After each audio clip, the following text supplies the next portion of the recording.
छत्रपती संभाजीनगरमध्ये थोड्याच वेळामध्ये ठाकरेंचा हंबरडा मोर्चा निघणार आहे। मोर्चासाठी उद्धव ठाकरे छत्रपती संभाजीनगरमध्ये दाखल झालेत।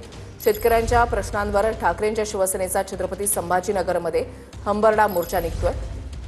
कार्यकर्ते या ठिकाणी मोठ्या संख्येने आता जमायला सुरुवात झालेली आहे। विराट मोर्चा हा काढला जाणार आहे। क्रांती चौकामधून हा मोर्चा निघेल। अगदी थोड्याच वेळामध्ये ठाकरेंचा हंबरडा मोर्चा हा सुरू होणार आहे। काही वेळापूर्वीची दृश्य ज्यावेळेला उद्धव ठाकरे आदित्य ठाकरे हे छत्रपती संभाजीनगर विमानतळावर पोहोचलेले होते। दत्ता कनवटे आमचे प्रतिनिधी आमच्या सोबत आहेत। दत्ता, मोर्चाला कधीपर्यंत सुरुवात होईल?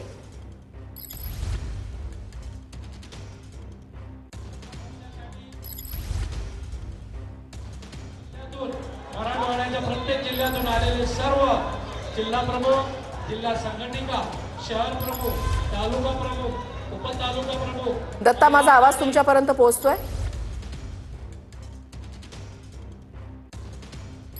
नगर शहरामध्ये आज उद्धव ठाकरे यांच्या नेतृत्वात हंबरडा मोर्चा पार पडतोय।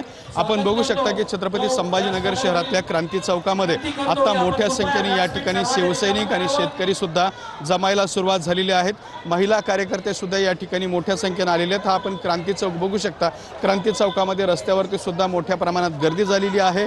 चौकाच्या चारही बाजूने सध्या लोक जे आहेत ते एकत्रित व्हायला सुरुवात झालेली आहेत। खरं तर हे सगळे शिवसैनिक आणि शेतकरी जे आहेत ते मराठवाड्यातल्या 8ही जिल्ह्यातून येत आहेत। त्यामुळे खरं तर कार्यकर्ते जमायला उशीर होतोय। मात्र या ठिकाणी प्रचंड असा भव्य दिव्य मोर्चा पार पडत असताना आपल्याला पाहायला मिळतंय।